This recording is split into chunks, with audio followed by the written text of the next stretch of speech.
Chapitre 18. Et trouvant en cet endroit une caverne, il y fit entrer Marie, et il laissa son fils pour la garder. Et il s'en alla à Bethléem chercher une sage-femme.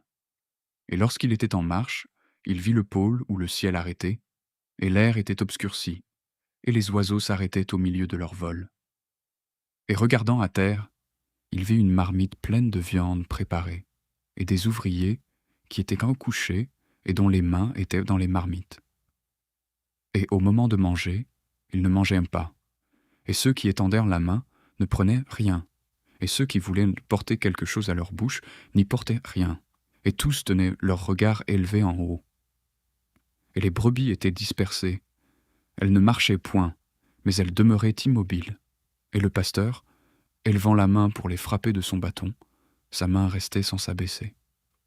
Et regardant du côté d'un fleuve, il vit des boucs dont la bouche touchait l'eau, mais qui ne buvaient pas, car toute chose était en ce moment détournée de leur cours.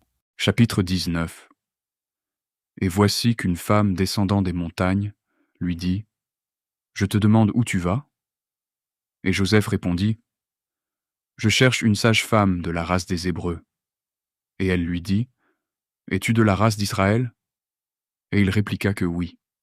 Elle dit alors : « Et quelle est cette femme qui enfante dans cette caverne ? » Et il répondit : « C'est celle qui m'est fiancée. » Et elle dit : « Elle n'est pas ton épouse ? » Et Joseph dit : « Ce n'est pas mon épouse, mais c'est Marie qui a été élevée dans le temple du Seigneur et qui a conçu du Saint-Esprit. » Et la sage-femme lui dit : « Est-ce que c'est véritable ? » Et il dit : « Viens le voir. » Et la sage-femme alla avec lui, et elle s'arrêta quand elle fut devant la caverne. Et voici qu'une nuée lumineuse couvrait cette caverne. Et la sage-femme dit : « Mon âme a été glorifiée aujourd'hui, car mes yeux ont vu des merveilles. » Et tout d'un coup la caverne fut remplie d'une clarté si vive que l'œil ne pouvait la contempler. Et quand cette lumière se fut peu à peu dissipée, l'on vit l'enfant, sa mère Marie, donner le sein.